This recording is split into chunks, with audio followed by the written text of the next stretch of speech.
जवाब कहा कि अपोजिशन का सियासी हक है वो अपनी इख्तिलाफ राय का इजहार करे। ओवरसीज पाकिस्तानी मौजूदा हुकूमत से मुतमईन और खुश हैं।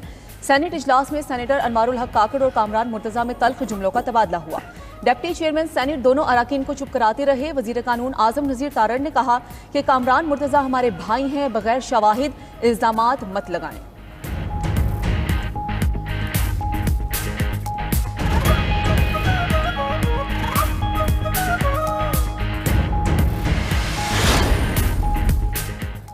चेयरमैन पीटीआई बैरिस्टर गौहर की वज़ीर-ए-आज़म और स्पीकर कौमी असम्बली के खिलाफ तहरीक अदम एतमाद लाने की खबरों की तरदीद। कहा कि वज़ीर-ए-आज़म स्पीकर कौमी असम्बली के खिलाफ अदम एतमाद की खबरें जाली हैं। अदम एतमाद लाने के लिए ना कोई मीटिंग हुई, ना ही कोई एजेंडा है।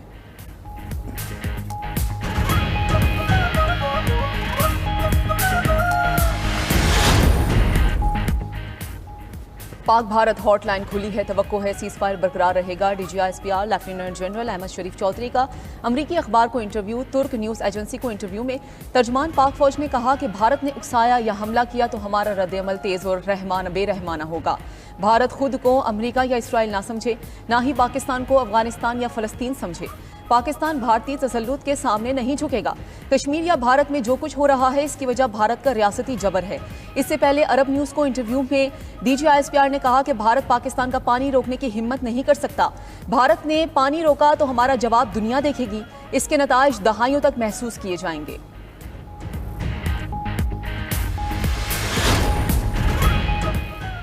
पाकिस्तान ने शाहीन मिसाइल इस्तेमाल करने के भारतीय दावों को मुस्तरद कर दिया। तर्जुमान दफ्तर खारजा शफकत अली खान का कहना है ऑपरेशन बुनियान मरसूस में शाहीन मिसाइल इस्तेमाल नहीं किए गए। भारतीय इल्जामात सरासर झूठ पर मबनी और बेबुनियाद हैं। भारतीय फौज के ऑफिशियल ट्विटर अकाउंट पर फेक वीडियो जारी की गई।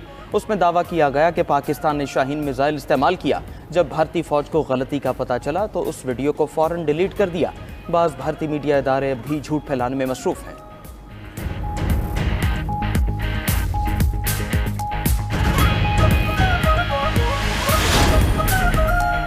इंडिया ने तैयारे सिर्फ इसलिए खोए क्योंकि पाकिस्तान को हमले का इल्म था। भारतीय अपोजिशन लीडर राहुल गांधी ने एक बार फिर सवाल उठा दिया।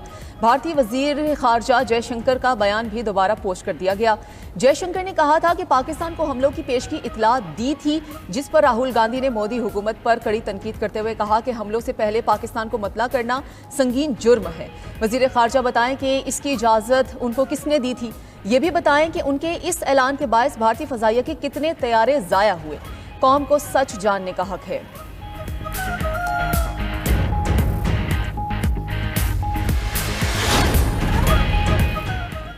पाक फजाइया मुल्की फजाई सरहदों के दिफा के लिए हम वक्त तैयार है। बहादुर जवानों की शुजात और कुर्बानी की रिवायत हमेशा बरकरार रहेगी।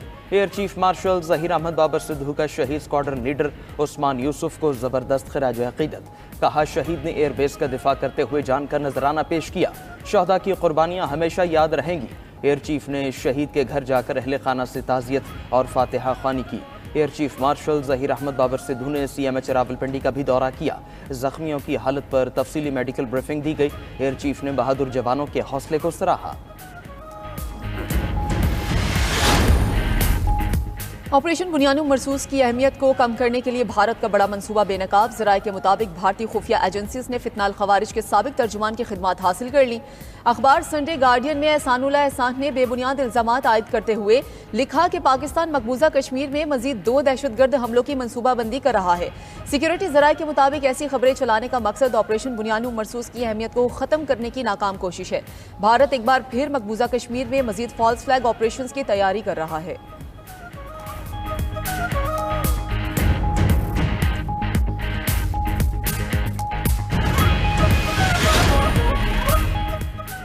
इंतहा पसंद भारतीय वज़रा और भारतीय फौज के रिटायर्ड अफसर आमने सामने।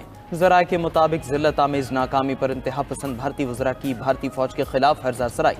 कर्नल सोफिया कुरैशी पर तनकीद। मेजर जनरल रिटायर्ड श्रीवास्तव और दीगर ने भारतीय वज़रा को आड़े हाथों लिया। भारतीय फौजी अफसर ने सवाल उठाया, भारतीय फौज की तौहीन करने वाले वजीरों को मोदी बरतरफ क्यों नहीं कर रहे। मध्य प्रदेश के वजीर विजय शाह और नायब वजीर आला जगदीश फौज पर कीचड़ उछाल रहे हैं। वज़रा के कीचड़ उछालने पर मोदी खामोश तमाशाई बने हुए हैं।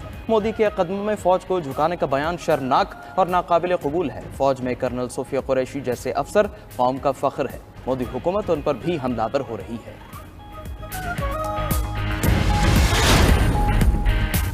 झूठी खबरें फैलाने पर भारतीय मीडिया को एक बार फिर शर्मिंदगी का सामना। इस बार किसी और ने नहीं, भारतीय क्रिकेट बोर्ड ने ही इंडियन मीडिया को आईना दिखा दिया। बीसीसीआई का कहना है कि एशिया कप समेत दीगर इवेंट्स में शिरकत न करने का कोई फैसला नहीं हुआ। बीसीसीआई के सेक्रेटरी देवजीत सेकिया ने कहा है कि भारतीय मीडिया सुबह से ही भारत के एशिया कप न खेलने का ढिंढोरा पीट रहा था।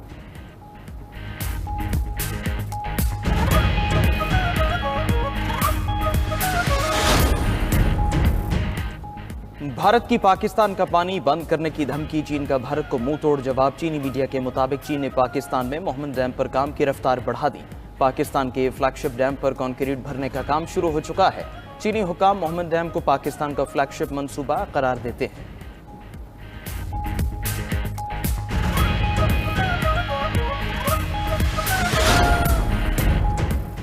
पाक चीन ताउन के सामने भारत बेबस, आलमी मीडिया का एतराफ। पाकिस्तान और चीन का दिफाई ताउन जंगी बर्तरी में तब्दील।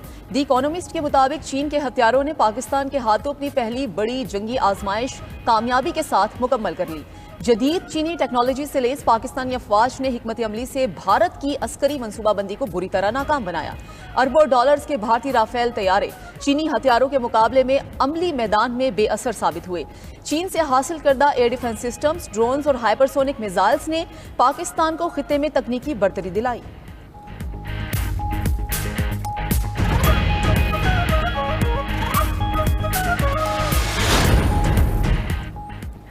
पाकिस्तान और IMF के दरमियान नए बजट पर मुज़ाकरा जारी। हुकूमत की नॉन फाइलर्स के घेरा तंग करने की यकीन दहानी। ज़राए के मुताबिक नए बजट में नॉन फाइलर्स के लिए आसानी नहीं बल्कि मजीद सख्ती होगी। नॉन फाइलर्स के लिए गाड़ियां, जायदाद की खरीदारी पर पाबंदी होगी।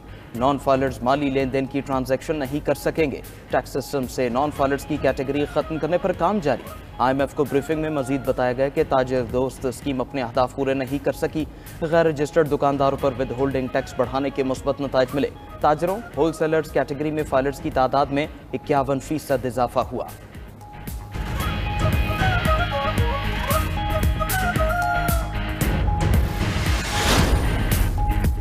चीफ जस्टिस याहिया अफरीदी की ज़ेर सदारत जुडिशल कमीशन का इजलास। जस्टिस एजाज सवाती को मुस्तकिल chief justice Balochistan high court लगाने की मंजूरी दे दी। जस्टिस एजाज सवाती बतौर कायम मुकाम chief justice Balochistan high court काम कर रहे थे।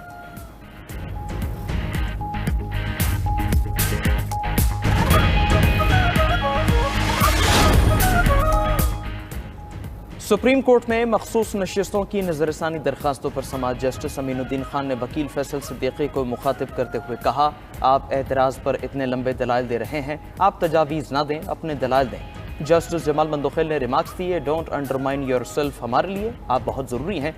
जस्टिस मोहम्मद अली मजहर ने कहा, आईनी बेंच के 15 जजेस में से 13 रुकनी बेंच तश्कील दिया गया। 2 जजेस ने हाई कोर्ट में मुकदमा सुना हुआ था। अब इस मसले का हल क्या है? फैसल सिद्दीकी ने मामला जुडिशल कमीशन को भिजवाने की इस्तदा कर दी। समाअत कल तक मुलतवी।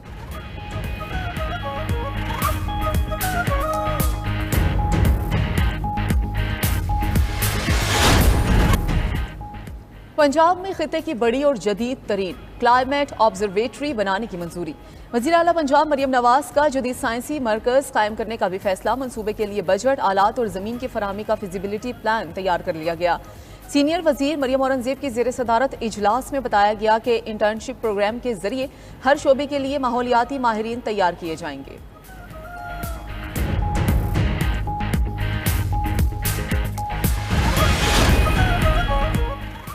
सीनियर वजीर सिंध शर्जील मेमन और वजीर तवानाई नासिर शाह का चीनी ऑटोमोबाइल कंपनी चेरी होल्डिंग्स के हेडक्वार्टर का दौरा। चीनी कंपनी ने सिंध में इलेक्ट्रॉनिक व्हीकल्स के लिए चार्जिंग पॉइंट्स नस्ब करने पर आमादगी जाहिर कर दी। शर्जील मेमन का कहना था, सिंध में ट्रांसपोर्ट के निज़ाम में जिद्दत आ रही है। जल्द कराची में EV मिनी ट्रक्स का असेंबलिंग प्लांट भी कायम होगा।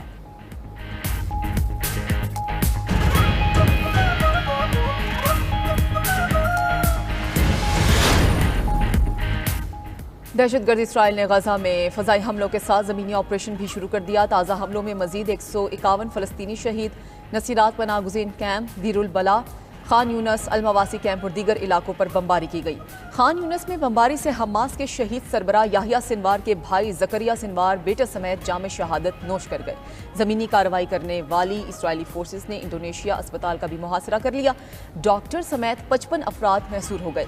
उधर 10 हफ्ते से जारी तवील नाकाबंदी के बायस कहत की सूरत हाल है। आलमी दबाव पर इसराइल ने महदूद पैमाने पर खुराक गजा ले जाने की इजाजत